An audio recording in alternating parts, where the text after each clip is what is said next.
राधे राधे दोस्तों, कैसे हैं आप? उम्मीद है अच्छे ही होंगे।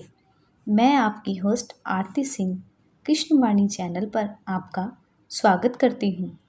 दोस्तों, पिछले वीडियो में मैंने आपको श्रीमद् भागवत पुराण का परिचय कराया था। तो चलिए पहले हम इसे लिखने वाले महान महर्षि वेद व्यास के बारे में जानते हैं। दोस्तों, द्वापर युग में धर्म की स्थापना के लिए जुटे ऋषि पराशर एक हमले में घायल हो जाते हैं। उनका एक शुभ चिंतक उन्हें मछुआरों की बस्ती में ले जाता है, जहां उनकी चोटों को ठीक होने में 1 साल से भी ज़्यादा समय लग जाता है। इसी बीच मछुआरों के मुखिया की बेटी, जिसका नाम सत्यवती था, उन पर मोहित हो जाती है और इन दोनों के रिश्ते से एक बालक का जन्म होता है, जिसका नाम कृष्ण द्वैपायन रखा जाता है, क्योंकि बालक का रंग काला था और वह 2 द्वीपों के बीच में हुआ था। इसीलिए बालक का नाम कृष्ण द्वैपायन रखा गया।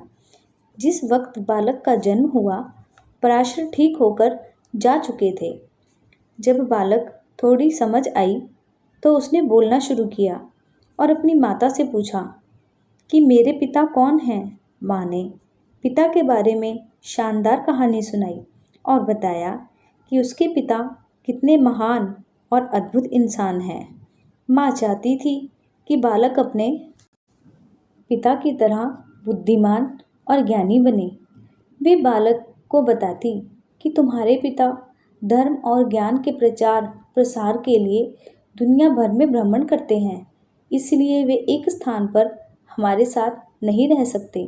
बालक अपने पिता से बहुत प्रभावित था, क्योंकि उसने उन्हें कभी देखा भी नहीं था। वह दूसरे बच्चों को बताता कि मेरे पिता इन तारों, चंद्रमा और सूर्य को जानते हैं और ऐसा कुछ भी नहीं जिसका ज्ञान उन्हें ना हो। और सच में ऐसा था भी। ऋषि पराशर अत्यंत ज्ञानी थे। जब कृष्ण द्वैपायन 6 वर्ष का हुआ तो ऋषि पराशर फिर से मछुआरों के गांव आए। कृष्ण द्वैपायन का तो जैसे सपना साकार हो गया हो। वो अपने पिता से मिलना चाहता था और हर उस चीज़ का ज्ञान लेना चाहता था जो उसके पिता जानते थे। उसने पिता से सवाल पर सवाल पूछे। पराशर बच्चे की क्षमताओं को देखकर हैरान रह गए और 6 साल के बच्चे को उन्होंने ब्रह्मचार्य में प्रवेश कराया, उसे अपना शिष्य बनाया और फिर मुंडे हुए सिर और भिक्षा के कटोरे के साथ वह बच्चा अपने पिता या गुरु के साथ चल दिया। पिता जो कुछ बोलते या बताते, वह बच्चा एक स्पंज की तरह सब कुछ सोख लेता। उसके सीखने की क्षमताएं ज़बरदस्त थीं। द्वैपायन के आगे जो एक बार बोल दिया जाता, वह उसे याद हो जाता। पिता बच्चे की असाधारण क्षमता से हैरान थे। धीरे धीरे द्वैपायन का ज्ञान इतना बढ़ गया कि वह महाज्ञानी बन गए। जब वह 16 साल के थे तो उनकी बराबरी करने वाला दूसरा कोई ना था। आखिर थे तो वे विष्णु जी के ही अवतार। महर्षि वेद व्यास जी ने वेदों के मंत्रों को 4 ग्रंथों में संकलित किया। साथ ही वह 18 पुराणों के रचयिता भी थे। महाभारत भी उन्होंने ही लिखी थी।